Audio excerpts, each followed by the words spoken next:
నమస్కారం. నా పేరు మాదాల సతీష్ కుమార్, ప్రెసిడెంట్ వడుపుస Warangal unaided private schools association Hanamkonda. ఈ ప్రెస్ మీట్ పెట్టడానికి ముఖ్య ఉద్దేశం ఏంటంటే, అందరికీ తెలుసు, మొన్న 12వ తారీఖు రెడ్డి కాలనీలో ఉన్నటువంటి స్మైల్ డిజీ స్కూల్ యాజమాన్యం మీద పీడిఎస్యు విద్యార్థి సంఘానికి చెందిన నాయకులమని మర్రి మహేష్ మరియు గుర్రం అజయ్లు చందా కోసం వెళ్ళి తను చందా ఇస్తే ఆ చందా సరిపోదు అని చెప్పేసి భౌతిక దాడులకు దిగడం జరిగింది. దాన్ని మేము తీవ్రంగా ఖండిస్తూ ఉన్నాము. దానికి ఖండించుకుంటూ తెల్లారి మేమంతా మా విద్యా సంస్థలన్నింటినీ కేజీ టు పీజీ విద్యా సంస్థలన్నింటినీ బంద్ కాల్ఫర్ చేసి మేనేజ్మెంట్లు మరియు టీచర్లు అందరం కలిసి నిరసన తెలియజేయడం జరిగింది. మేము సమాజానికి కొన్ని విషయాలు తెలియజేయాలనుకుంటున్నాము. మా బాధలు కూడా సమాజానికి తెలియజేయాలనుకుంటున్నాము. ఎందుకంటే విద్యార్థి సంఘాలంటే మేము కూడా విద్యార్థి దశ నుంచే వచ్చినాము. మేము విద్యార్థి సంఘాలలో పనిచేసి వచ్చినాము. మేము కూడా లక్షల కోట్ల డబ్బులుంటే బడులు పెట్టలేదు. మేము కూడా మాకు ఉద్యోగ అవకాశాలు రాకపోతే మేము అవకాశాలు కల్పించుకొని మాతో పాటు ఇంకొక 20-30 కుటుంబాలకు వృత్తి కల్పించడానికి పెట్టిన విద్యా సంస్థలు ఇవన్నీ. వీటి మీద దాడి చేయటం అనేది హేయమైన చర్య. కాకపోతే ఇంతకుముందు విద్యార్థి సంఘాలంటే చాలా గౌరవం ఉండేది. ప్రజాస్వామ్యంలో విద్యార్థి సంఘాల యొక్క పాత్ర చాలా కీలకం.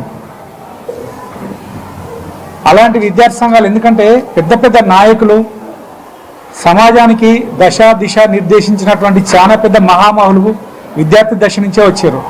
కానీ నేటి విద్యార్థి సంఘాలు ఏ ఉద్దేశంతో ఉంటున్నాయి, ఏ ఉద్దేశంతో పనిచేస్తున్నాయి అనేది ఒకసారి ఆత్మవిమర్శ చేసుకోవాలంటున్నాం.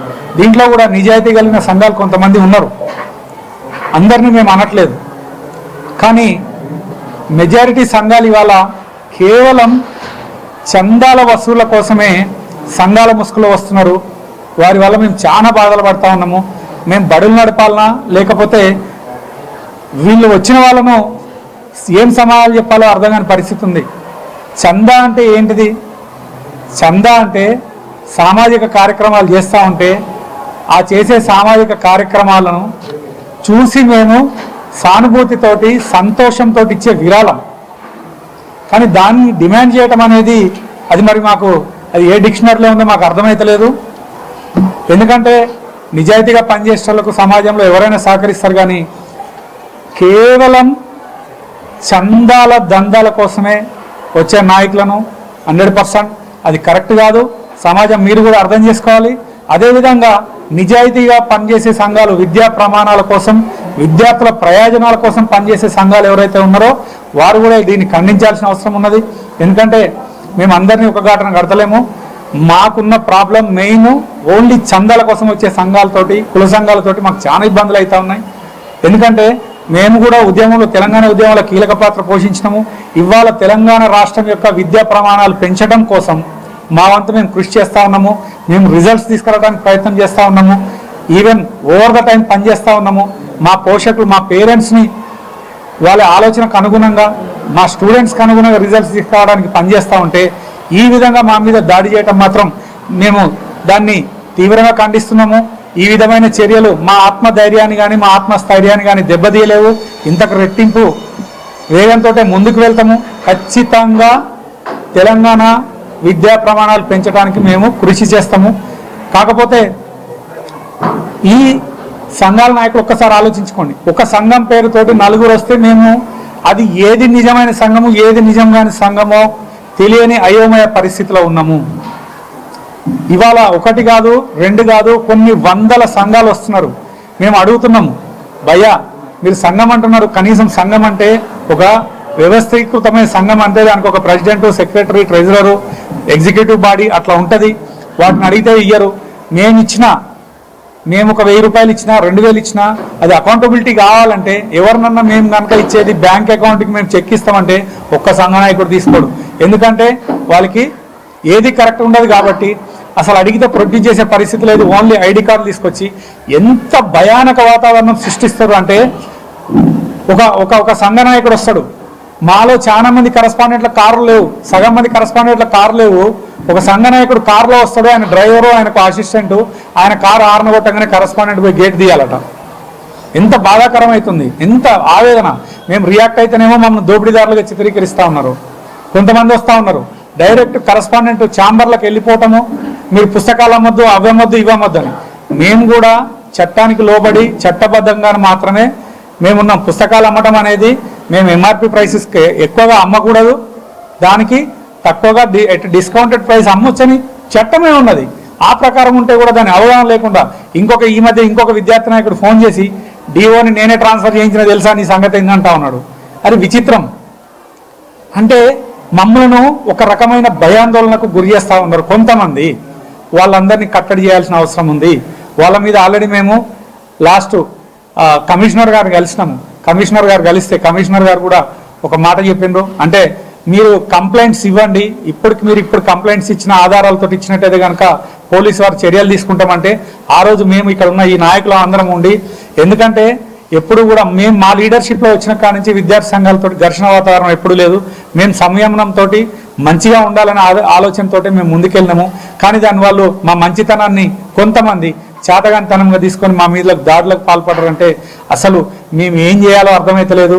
ఎక్కడైనా అన్న సమాజాన్ని అడుగుతానా, మిమ్మల్ని అందరిని అడుగుతా ఉన్నా, ఎవరికైతే దేశభక్తి లేదో, ఎవరికైతే తల్లిదండ్రులు ఏందో దయ లేదో, ఎవరైతే గురుభక్తి లేదో వాళ్ళు చరిత్రహీనులైతారు, చరిత్రలో నిలబడలేరు. ఎందుకంటే వాళ్ళు సంఘ నాయకులుగా ఉన్నవాళ్ళు. మీరు ఏదో ఒక ఆలోచనతోటి ఏదో ఒక సాధించాలనే ఉద్దేశంతో ఇవాళ మీరు ఒక సంఘ నాయకులు అయ్యి ఉంటారు. కానీ అది సాధించాలంటే గురువుని గౌరవించకుంటే మీకు సాధ్యం కాదు, అది మీ తల్లిదండ్రులను గౌరవించకుంటే సాధ్యం కాదు అది.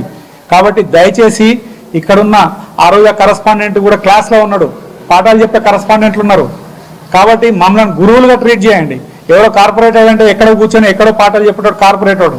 ఇవాళ మేము పాఠాలు చెప్పుకుంటాం, మేము బడిలో ఉంటాం, మేము జవాబుదారీతనంగా ఉన్నాం. మమ్మల్ని దోపిడీదారులకు చిత్రీకరించి ఈ విధమైన భౌతికదారులకు మాత్రం ఎట్టి పరిస్థితుల్లో దీన్ని మేము ఉపేక్షించము. అదేవిధంగా ఇప్పుడు మొన్న జరిగిన సంఘటన చాలా మంది ఖండిస్తా ఉన్నారు. విద్యార్థి నాయకులు కూడా కొంతమంది అన్న మీరు మమ్మల్ని కూడా మీరు వాళ్ళతోటే కలిపిను అంటే వాళ్ళందరినీ నేను ఒకటే రిక్వెస్ట్ చేస్తా ఉన్నా, ఎవరైతే కోఆపరేట్ చేస్తున్నారో వాళ్ళతో మాకేం ఇబ్బంది లేదు. కానీ ఒక భౌతిక దాడికి దిగితే అలాంటి హేయమైన చర్యను ఖండించకపోవటం మాత్రం మాకు కొద్దిగా బాధ అనిపిస్తుంది. భయ్య మీరు ఖండించండి, మేము తప్పు చేస్తే కూడా మమ్మల్ని ఖండించండి, మమ్మల్ని నిలదీయండి, మేము వీఆర్ ఆన్సరబుల్. కానీ తప్పుని ఖండించకుండా మేము ఏం మాట్లాడకుండా ఉంటాము అంటే మాత్రం అది మీరే ఆలోచించుకోండి. ఈ జరిగిన పరిస్థితి మీద మీరు ఒకసారి విశ్లేషించుకోండి. ఎందుకంటే ఈ మర్రి మహేష్ అనే అబ్బాయి ఈరోజు కాదు, ఆయన 17th జూలై ఒక స్కూల్కి వెళ్తాడు. ఒక స్కూల్కి వెళ్ళి ఆ స్కూల్లో భయభ్రాంతులకు గురి చేస్తాడు. మాకు ఎవిడెన్స్ ఉంది, మీకు కావాలంటే ఇప్పుడు అందరికీ నేను I will show you all the evidences. ఆయన ఏం మాట్లాడిన ఆయన ఎంత అవగాహన లేకుండా మాట్లాడుతున్నారు. అసలు కనీసం నువ్వు ఇది ఎట్లా అమ్ముతావు, అది ఎట్లా అమ్ముతావు, దీని వ్యాపార రంగం, మీరు ఫీజు ఎట్లా పెంచుతారు అరే fees it is a governing body. Fees కోసం మీరు కొట్లాడాల్సింది ఎవరి దగ్గర? గవర్నమెంట్ దగ్గర కొట్లాడండి. గవర్నమెంట్ కనుక ఫీ రెగ్యులేటరీ కమిటీ వేస్తే కనుక మేమందరం on behalf of association we welcome the decision of the government. Fee regulatory committee వస్తే కనుక మాకు కూడా చాలా హ్యాపీ. ఎందుకంటే గవర్నమెంట్ కొన్ని వేల రూపాయలు ఖర్చు పెడతా ఉంది, అంతకన్నా తక్కువ రూపాయలతో నేను చదువు చెప్తాను. దాంతో మేము మధ్యతరగతి వాళ్ళకి అందుబాటులో ఉన్న ఫీజులతోటి నాణ్యమైన విద్య అందిస్తా ఉన్నాం. కాబట్టి ఫీ రెగ్యులేటరీ కమిటీతో మాట్లాడాలి అవగాహన లేకుండా. ఇంకొక వ్యక్తి అంటాడు మాకు 25% రైట్ టు ఎడ్యుకేషన్ కింద యాక్ట్ కింద ఇవ్వమని. Government right to education act కింద 25% అడ్మిషన్ ఓన్లీ 86 స్కూల్స్ను 86 స్కూల్స్ను ఐడెంటిఫై చేసింది. ఎక్కడైతే గవర్నమెంట్ పాఠశాలలు లేవో అందుబాటులో అక్కడ మాత్రమే రైట్ టు ఎడ్యుకేషన్ కింద ఇవ్వాలని వాళ్ళే ఒక ప్రొసీడింగ్ ఇచ్చారు. గవర్నమెంట్ తోటి చేయాల్సిన యుద్ధాన్ని డైరెక్ట్ ప్రైవేట్ స్కూళ్ళ మీద మా మీదకి వచ్చి మా మీద యుద్ధం చేస్తే మా దగ్గర ఆన్సర్ ఏముంటుంది? తర్వాత ఇంకా కొంతమంది రైట్ టు ఇన్ఫర్మేషన్ యాక్ట్ అని, రైట్ టు ఇన్ఫర్మేషన్ యాక్ట్ ఇది ఒక మంచి చట్టం, కానీ అది దుర్వినియోగం చేయబడతా ఉంది. రైట్ టు ఇన్ఫర్మేషన్ యాక్ట్ కింద ఇక్కడ ఒక పేపర్ వేస్తారు, తెల్లారి 2 రోజులకు వచ్చేసి ఏం సంగతి, మా సంగతి ఏంది, మేము విత్డ్రా చేసుకుంటాం డబ్బులు. ఓన్లీ కేవలం రైట్ టు ఇన్ఫర్మేషన్ యాక్ట్ను కూడా చాలా మంది మిస్యూజ్ చేసి ఓన్లీ డబ్బులు వసూలు చేయడం కోసమే వెళ్తా ఉన్నారు. ఈ మర్రి మహేష్ యాదవ్ అనే అబ్బాయి ఆ రోజు ఆ స్కూల్లో జరిగినప్పుడు నేను మాట్లాడడం జరిగింది. తర్వాత పర్సనల్గా వచ్చేసి అన్న నేను కొద్దిగా ఆవేశపడ్డా, నేను అలా చేయకుండా ఉండాల్సిందని తను రిపెంట్ అయితే నేను ఒక సోదరునిగా భావించి బ్రదర్ అట్లా కాదు అని చెప్పినాను. అయినప్పటికీ మళ్ళీ సెప్టెంబర్ 18వ తారీఖు మళ్ళీ ఇంకొక స్కూల్లోకి వెళ్ళిండు. అక్కడ కూడా ఒక కరస్పాండెంట్ మీద దాడి చేయడం జరిగింది, ఫర్నిచర్ మొత్తం ధ్వంసం చేయడం జరిగింది. నా దగ్గర వీడియోస్ ఉన్నాయి, అవి కూడా చూపిస్తాను. ఈ విధమైన ధోరణి దృక్పథం ఉన్న విద్యార్థి నాయకుడిగా పనికొస్తారా? ఆలోచించాలి. ఆ సంఘం కూడా, పీడిఎస్సి సంఘం కూడా ఒకసారి ఆలోచించండి, మీరు విశ్లేషించుకోండి, మీరు చర్చ పెట్టండి. చర్చ పెట్టి జరిగిన దాని మీద నిజంగా కనుక మా కరస్పాండెంట్ తప్పుంటే కనుక మేమే ఆ కరస్పాండెంట్ను కూడా మేము నిలదీస్తాం.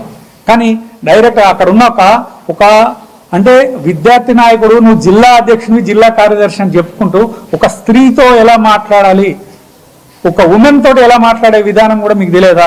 ఏంటిదే డబ్బులు ఇవ్వకపోతే బడి బంద్ చేసుకుని అంటారా? అంటే మీ డబ్బులు గట్టిదందుకు కాదు కదా మేము బడులు నడిపేది.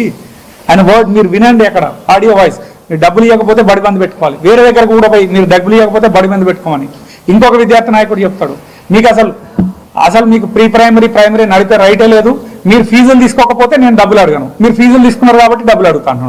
అరే విచిత్రమైన, అంటే అంత అవగాహన లోపంతో చాలా మంది మాట్లాడుతూ ఉన్నారు. అలాంటి విద్యార్థి నాయకులకు మాత్రమే మేము హెచ్చరిక చేస్తా ఉన్నాము. దయచేసి మా బడులకు రాకండి, చందాల కోసం మాత్రం అసలే రాకండి. దాన్ని మేము ఒకవేళ ఓన్లీ చందాల కోసమే వచ్చి మమ్మల్ని ఆ విధంగా ఇబ్బందులు పెట్టాలనుకుంటే మాత్రం ఉపేక్షించేది లేదు.